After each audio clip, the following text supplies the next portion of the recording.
जय हिंद दोस्तों। आज का हमारा वीडियो टॉपिक है टाइप्स ऑफ ट्रांसफॉर्मर, मतलब कि कितने प्रकार का ट्रांसफॉर्मर होते हैं। देखिए, जैसे कि आप कभी घर से बाहर निकले तो आपको मतलब कि एक ट्रांसफॉर्मर मिलता है, और कहीं आप जहाँ पे पावर स्टेशन पे गए, जहाँ पे क्या होता है बिजली बनता है, वहाँ पे एक ट्रांसफॉर्मर देखें तो जरूर आपके मन में कन्फ्यूजन होता है कि आखिर ये सब ट्रांसफॉर्मर क्यों होते हैं, आखिर किसी का साइज बड़ा किसी का साइज छोटा, और ये कितने तरह के और भी मतलब कितने तरह के होते हैं। तो वो उन सब का जो सवाल का जो जवाब है वो मैं इस वीडियो में आज लेकर आया हूँ। और एक बार आप इस वीडियो को देख लीजिएगा, आपका जो कन्फ्यूजन है इन सब के ट्रांसफॉर्मर के बीच में वो सारा दूर होने वाला है। तो चलिए वीडियो को शुरू करते हैं, और मैं सब चीज़ बताने वाला हूँ कि कौन कहाँ पे यूज होता है, कितना इसका इनपुट है, कितना इसका आउटपुट है, कहाँ कहाँ ये काम होता है, किस तरह से मतलब कि चलता है। चलिए वो सब देखने वाले हैं। तो सबसे जो पहला हम लोग रखे हैं वो है step up and step down.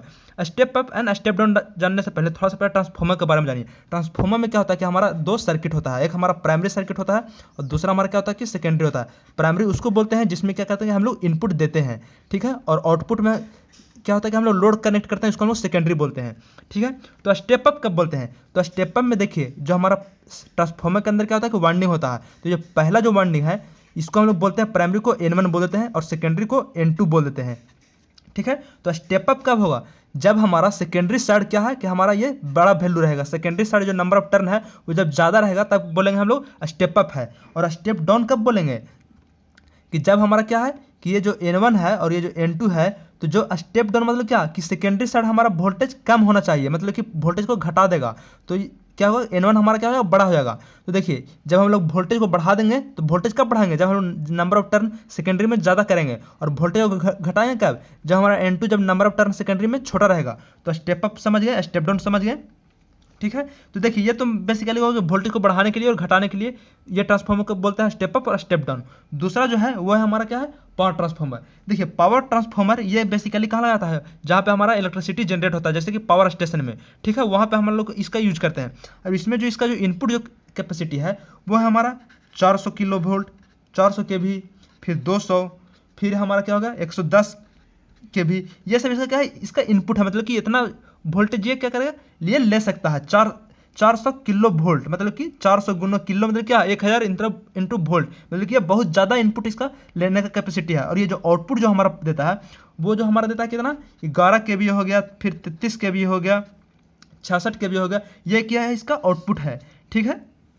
तो ये बेसिकली जो क्या कहाँ लगाया जाता है, जहाँ पे क्या होता है कि हमारा पावर मतलब कि जहाँ पे हमारा इलेक्ट्रिसिटी प्रोड्यूस होता है, अल्टरनेटर से क्या होता है कि इलेक्ट्रिसिटी बनता है, और ये क्या करता है पावर ट्रांसफार्मर उसको बढ़ा देता है, मतलब कि वोल्टेज को स्टेप अप कर देता है। उसके बाद आता है डिस्ट्रीब्यूशन ट्रांसफार्मर। डिस्ट्रीब्यूशन ट्रांसफार्मर देखिए जब हम लोग घर से निकलते हैं तो पोल पे क्या रहता है, ट्रांसफार्मर आता है। तो उस ट्रांसफार्मर में क्या होता है, इसका जो इनपुट जो है वो हम लोग 33 के भी देते हैं, या फिर 6.6 के भी हम लोग किसी किसी में देते हैं।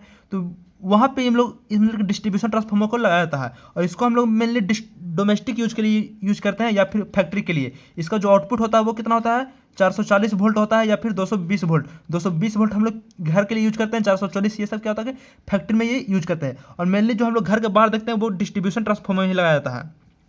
अब देखिए अब आते हैं हम लोग इंस्ट्रूमेंट ट्रांसफार्मर पे। इंस्ट्रूमेंट ट्रांसफार्मर ये इसमें दो तरह का ट्रांसफार्मर होते हैं। पहला होता है कि हमारा एक सिटी होता है, दूसरा हमारा होता है पिट्टी। अब सिटी पिट्टी क्या होता है तो नहीं जानते हैं तो डिस्क्रिप्शन में लिंक आप जाकर देख लीजिए, यहाँ पे मैं थोड़ा सा बता देता हूँ ये किस तरह से काम करता है। वो सब मैंने उस वीडियो में बता दिया, डिस्क्रिप्शन में लिंक है, जाकर देख लीजिएगा। सिटी मतलब होता है करंट ट्रांसफार्मर, पिट्टी मतलब पोटेंशियल ट्रांसफार्मर। करंट ट्रांसफार्मर कहने का मतलब कि ये करंट को मेजर करेगा, कितना करंट हमारा जा रहा है, और ये पिट्टी मतलब पोटेंशियल ट्रांसफार्मर मतलब कि ये वोल्टेज को मेजर करेगा, कितना वोल्टेज हमारा फ्लो कर रहा है, ठीक है।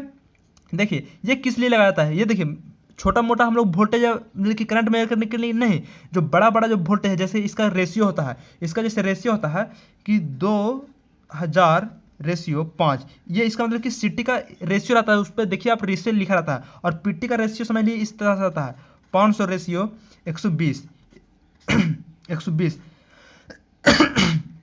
देखिए मैं इसके बारे में थोड़ा सा बताता हूँ। ये जो 5 जो है ये 5 एम्पियर क्या करेगा, ये 5 एम्पियर करंट को मेजर करेगा।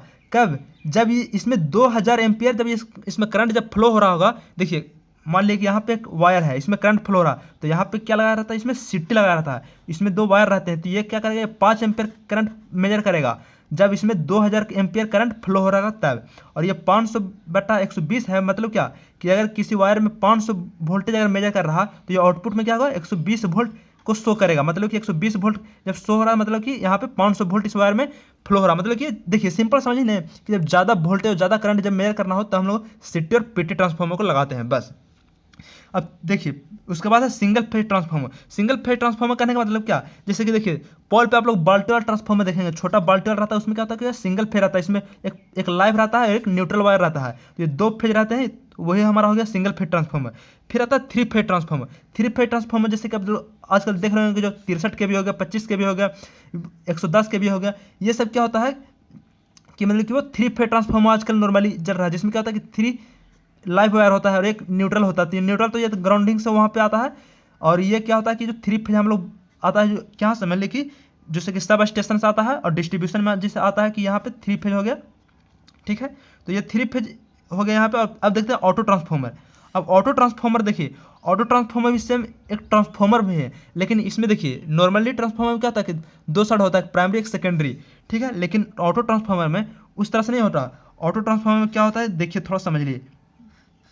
ये हमारा क्या है, ये ऑटो ट्रांसफार्मर की मैं वाइंडिंग बना दिया हूँ। इसमें क्या हो कि जब हम लोग सप्लाई देंगे तो इसमें क्या रहता है, इसमें टैपिंग रहता है, इसमें हर एक जगह पे अलग अलग वायर निकाला रहता है। टैपिंग क्या रहता है, इसमें एक सिंगल ही वाइंडिंग रहता है, बाकी सब जो होता है वो क्या होता है टैपिंग क्या रहता है। मतलब कि यहाँ पे मान लीजिए कि 220 वोल्ट मिल रहा है, यहाँ पे 200 वोल्ट मिल रहा है, 180 वोल्ट मिल रहा है, फिर 160 वोल्ट मिल रहा है। मतलब कि हर एक टैपिंग पे इसका वोल्टेज मतलब कि चेंज है, और इसको हम लोग रोटरी स्विच की मदद से इसका वोल्टेज को कम या बेसी कर सकते हैं। हाँ, तो इसको हम लोग बोलते हैं ऑटो ट्रांसफार्मर। तो बस यही था आज की इस वीडियो में कि किस तरह से ये ट्रांसफार्मर होता है, कितने प्रकार के होते हैं, और इन सब का क्या क्या काम होता है, कहाँ कहाँ पे ये लगाए जाते हैं, वो सब मैंने बता दिया है। आशा है कि आप लोगों को वीडियो समझ में आ गया हो, और फिर भी कुछ दिक्कत रहा हो तो आप कमेंट में जरूर करके बताइए, मैं अगला वीडियो में उसको सॉल्व कर दूंगा। तो तब तक के लिए बोलते रहिए जय हिंद, वंदे मातरम। मिलते हैं अगली वीडियो में।